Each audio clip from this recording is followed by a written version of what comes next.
देखिए, शून्य से शिखर तक जो फाउंडेशन बनाया है, एक कंसेप्ट जो है दीदी ने बनाया और जब मुझे बताया तो मुझे बहुत अच्छा लगा।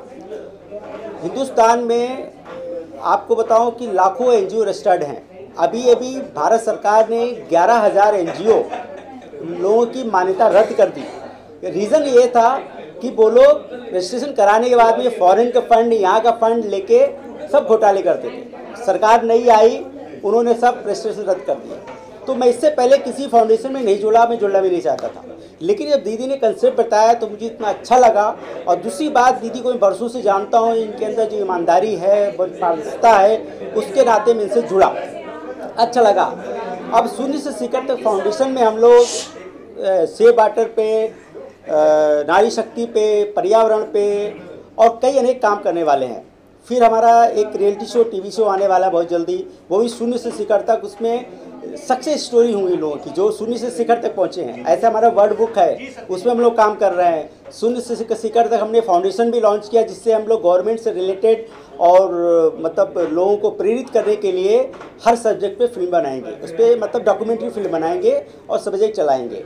तो सबसे ज़्यादा हमारा टारगेट है कि स्वच्छ भारत को, नारी शक्ति को और लोगों को बढ़ावा देना और शिक्षा दान पे सबसे ज़्यादा जरूरी है हमको, एजुकेशन पे। जैसे अभी उससे पहले हम लोग अभी फाउंडेशन आज लॉन्च किया, उससे पहले 2 साल से हम लोग शिक्षा दान अभियान पे काम कर रहे हैं, जिसमें शिक्षा दान अभियान में हमारा पोस्टर अन्ना हजारे सामने लॉन्च किया था। और उसके बाद में हमको माननीय उद्धव ठाकरे जी ने भी हमको बधाई दी। लास्ट अभी महाराष्ट्र गवर्नर साहब ने भी हमको सम्मान किया उसके लिए। अभी वर्ल्ड बुक ऑफ रिकॉर्ड में हम लोगों का नाम आया है एजुकेशन के लिए। कंसेप्ट ऐसा है कि ये हम लोग गरीब बच्चों का लिस्ट निकालते हैं स्कूलों से, फिर हमारे पहचान में जो बॉलीवुड स्टार हैं, आईएएस अधिकारी हैं, बिजनेसमैन हैं, सोशल वर्कर हैं, उनको बोलते हैं कि भाई आप एक बच्चे का स्कूल का फीस भरिए, और हमको नहीं चाहिए ना उस बच्चे को देना है, उस बच्चे का स्कूल का अकाउंट नंबर देते हैं, डायरेक्ट पैसा उनके स्कूल में चला जाता है। तो साफ़ सुथरा कंसेप्ट हम लोग 2 साल से कर रहे हैं और 2 साल में लगभग 180 बच्चों को हम लोगों ने दिया। अभी कोरोना में कुछ काम नहीं हो पाया था क्योंकि बहुत लोगों की स्थिति खराब थी, तो बहुत लोग कर भी नहीं पाए, लेकिन अभी हमने 2021 में अभी कम से कम 35-40 बच्चों का हमने कर लिया है। और अभी टारगेट है कि भगवान ईश्वर ने चाहा, आप लोगों की कृपा रहा तो आने वाले इस साल के अंदर बहुत बच्चों का हम लोग काम करवाएंगे। और एक इसका शिक्षादान अभियान का बहुत ही जल्दी और शून्य शिखर का एक हम लोग वेबसाइट लॉन्च कर रहे हैं, जो भी नीडी लोग उस पर अपना प्रोफाइल डालें। राजीव जी, हर समय आपको श्री रामदेव जी, अटुल जी आपको हर एक इवेंट में आपको साथ देते हैं, उनके लिए क्या कुछ कहना चाहेंगे? आज आए प्रोग्राम पे आपको आशीर्वाद दिए। अठावले साहब का बहुत ही मैं आभार प्रकट करता हूँ कि वो मैं सच बताऊँ, उनके लिए मैं कहना चाहूँगा कि मैं उसमें बोल रहा था कि आप लोगों ने सुना होगा कि राजनीति से मेरा मोह भंग हो गया था, लेकिन अठावले साहब के साथ आना जाना, उठना बैठना, उनके साथ मुझे उससे प्रेरित होकर मुझे बहुत कुछ ऐसा लगता है कि मुझे और अच्छा काम करना चाहिए, क्योंकि वो इतनी ज़मीन से जुड़े हुए हैं, हर व्यक्ति के लिए काम करते हैं। अगर मुंबई में है तो सुबह 8:30 बजे वो अपने ऑफिस में बैठ जाएंगे और रात के 11-12 बजे तक वो लोगों की, गरीबों की, लोगों की बातें सुनते हैं। तो मैं उनसे बहुत नज़दीक आया, दीदी बहुत नज़दीक आई। दीदी ने मतलब इतना मतलब कभी भी कोई काम दीदी का वो नहीं टालते हैं, तुरंत काम करते हैं और हम लोग जब भी जाएं वो मदद करते हैं। तो उनका बहुत बहुत आभार कि वो हमेशा हमारे लिए काम करते हैं। दीदी, आप क्या कुछ कहना चाहेंगे ये बारे में, आज के इवेंट के बारे में, राजेश भाई के बारे में और चीफ गेस्ट आए थे उनके बारे में? हाँ, जो आज हमारे शून्य से शिखर तक के प्रोग्राम में अठावले सर आए, वो हमेशा मुझे अपनी बहन और बेटी की तरह ही मुझे सपोर्ट करते हैं। जब भी मैं कोई काम लेके जाती हूँ तो वो मुझे तुरंत वो मेरा काम को एक्सेप्ट करते हैं और आते भी हैं टाइम पे, और बहुत ज़्यादा उनका हमें सहयोग है, हमेशा आगे भी रहेगा। शून्य से शिखर तक का स्लोगन है कि जो ज़ीरो से हीरो हुए हैं उनको सम्मान करना है हम लोग को, जो शून्य से शिखर तक पहुँचे हैं, और जो शून्य हैं उनको शिखर तक पहुंचाना है। और उसमें चाहे नारियां हैं, बच्चे भी हो सकते हैं, जो आजकल बच्चे, बहुत सारे बच्चे हैं जो समाज के लिए बहुत अच्छे वर्क कर रहे हैं, चाहे वो पर्यावरण में हैं, चाहे वो किसी भी वर्क में हैं। तो उन लोगों को हम लोग को समाज के से उनको उठा के हम लोग को समाज के सामने लाना है कि तो एक शो जो हम लोग लेके आ रहे हैं नारियों के ऊपर, वो शून्य से शिखर तक के ऊपर वो एक टीवी शो हम लोग लेके आ रहे हैं। उसमें बहुत सारी ऐसी नारियां ही रहेंगी जो वाकई में शून्य से शिखर तक पहुंची हैं। दीदी अगर बात करें तो आपने गाना भी गाया, 2 लाइन हो जाए गाने की। हाँ, मैं वैसे तो बॉलीवुड प्लेबैक सिंगर हूँ। बहुत सारे मेरे बॉलीवुड में गाने आ चुके हैं, फेमस सॉन्ग है वो। मीका सिंह के साथ मौसम फिल्म का गाना है, खिलाड़ी 786 का मेरा जावेद अली खान और श्रेया घोषाल के साथ गाना है तुहुर परी। मीका के साथ मौसम का तो सज धज के टशन में रहना। मैंने नारी शक्ति गाना जो गाया था, ये भी मेरी एक प्रेरणा है कि मैं नारियों के लिए कुछ करूं। लेकिन काम तो मैं बहुत सालों से कर रही हूं। राजेश भाई भी बोल रहे हैं कि हम लोग काफ़ी देर से काम कर रहे हैं और मैं इंटरनेशनल लेवल पर सोशल वर्कर हूं, तो बहुत सारी बाहर की एनजीओ से जुड़ी हूँ। तो मुझे ऐसा लगा कि मुझे एक प्लेटफॉर्म इंडिया में भी बनाना चाहिए कि जहाँ मैं अपने नारियाँ, बच्चे जो हैं सब, जो अपंग बच्चे हैं, बहुत टैलेंटेड रहते हैं, उनको भी आगे लाना है मुझे। तो इस विषय में हम लोग ने ये प्लेटफॉर्म लिया है। तो नारी शक्ति का गाना जो मैंने अभी दिखाया, वो मैंने नारियों को, जब ये बहुत सारे रेप वगैरह हो रहे थे, आसिफा का एक रेप हुआ था बच्ची का, तभी मैं बहुत दुखी थी। तो मुझे लगा कि मैं कैसे अपनी आवाज़ लोगों तक पहुंचाऊं। तब मैंने ये बैठ के एक प्लान बनाया कि मैं एक गाना बनाऊंगी, और मैंने ये गाना खुद बनाया है और खुद ही गाया है, खुद ही इसको सारा वर्क किया है। और ये गाना बहुत पसंद किया गया है इंडिया से बाहर भी और इंडिया में भी। और बाहर के जो वर्ल्ड पार्लियामेंट की, मैं अमेरिका की ब्रांड एम्बेसडर हूँ, और उन्होंने मुझे विश्व स्नेही का अवार्ड दिया है नारी शक्ति के गाने पर। तो मैं एक लाइन वो गाती हूँ। घर में हो या मैदान में, धरती पे आसमान में, जलवा तुम्हारा है। हर काम में, हर क्षेत्र में, विज्ञान और ये ज्ञान में, जलवा तुम्हारा है।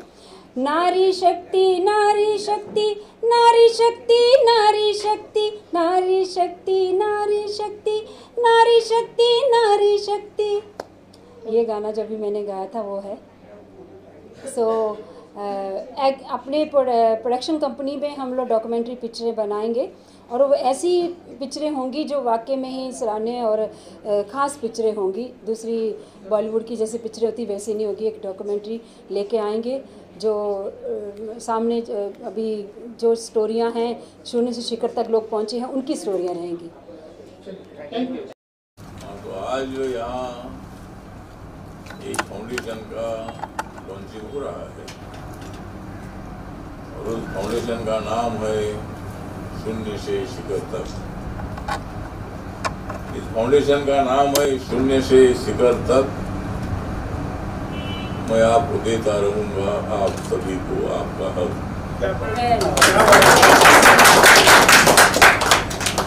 मैं तो यहाँ हूँ आपके साथ आज तक, मैं तो हूँ यहाँ आपके साथ आज तक, मैं आपके साथ रहूंगा कल तक।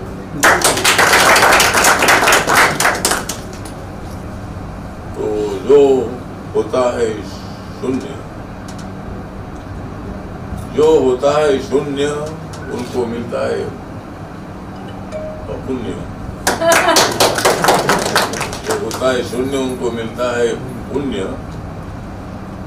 जो शुरू में होता है जीरो, मैं भी एक दिन था जीरो, लेकिन मैं अभी बन गया।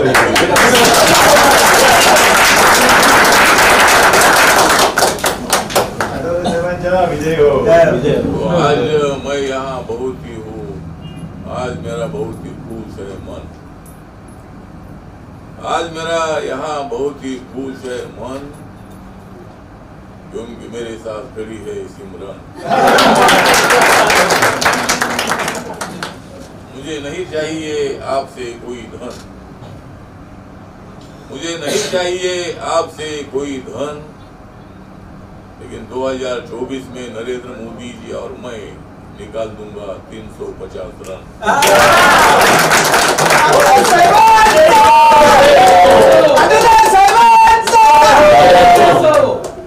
तो यहाँ सिंघानिया जी भी है, हमारी नारी शक्ति भी यहाँ मौजूद है, हमारे आरपीआई के नेता भी यहाँ मौजूद है, हमारे पुलिस कर्मचारी भी यहाँ मौजूद है। एक छोटा सा ये प्रोग्राम है लेकिन बहुत ही बड़ा इम्पोर्टेंट प्रोग्राम है। अपने जिंदगी में शुरू में तो हम शून्य होते हैं, लेकिन शिखर तक पहुंचने के लिए जो कष्ट उठाना पड़ता है, जो काम करना पड़ता है, वो काम अगर हम नहीं करेंगे तो शिखर तक पहुंचना बहुत बड़ा मुश्किल होता है। जिनको शिखर तक नहीं पहुंचना है वो वहीं रहता है, जिनको शिखर तक पहुंचने की भावना होती है, मन होता है, तो जरूर एक दिन शिखर तक पहुंचता है। अमिताभ बच्चन जी इलाहाबाद से जब यहाँ आए थे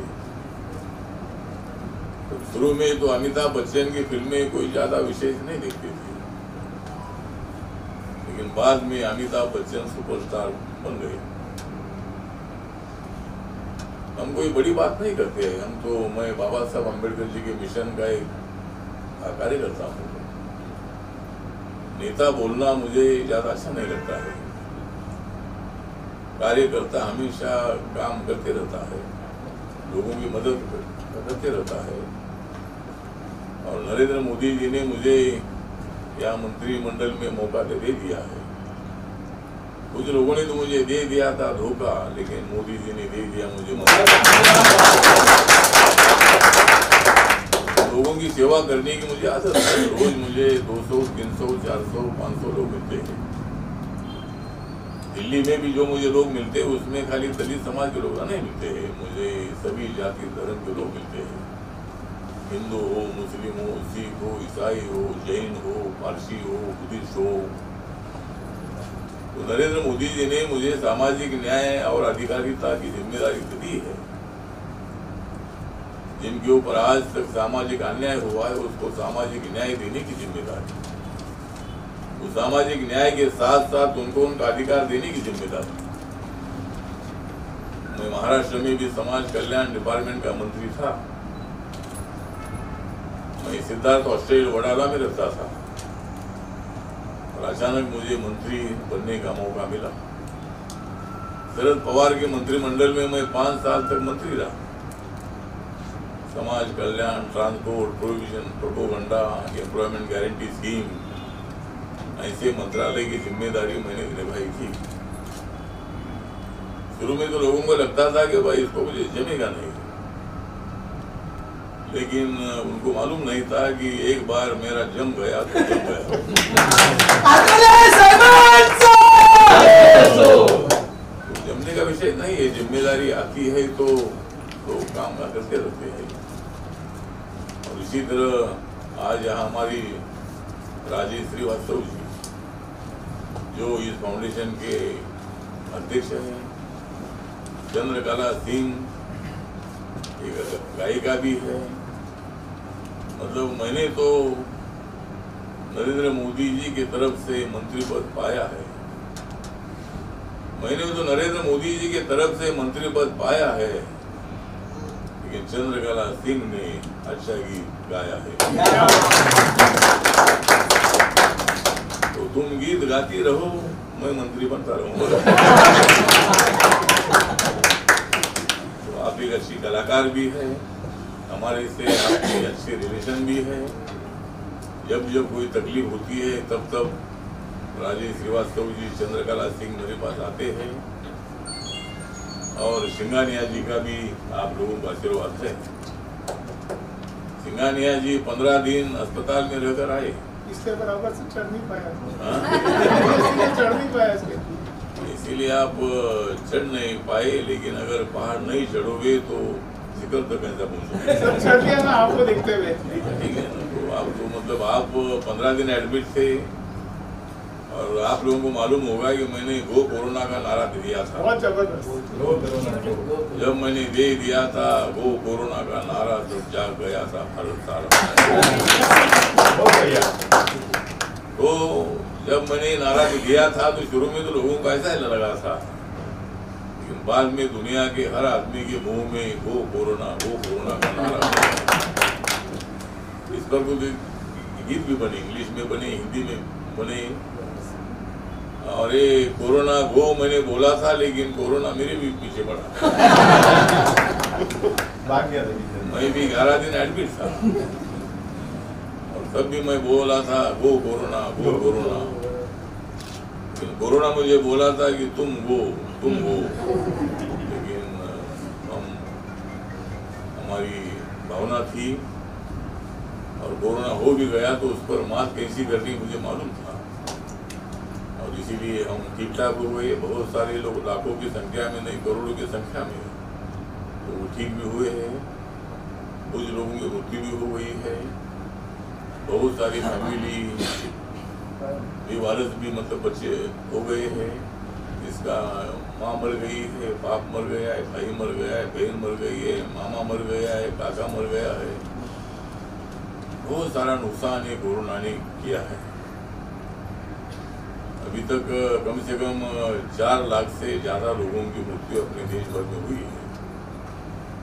तो अभी कोरोना थोड़ा कम हो रहा है, लेकिन चाइना ने कोरोना को क्या किया मालूम नहीं।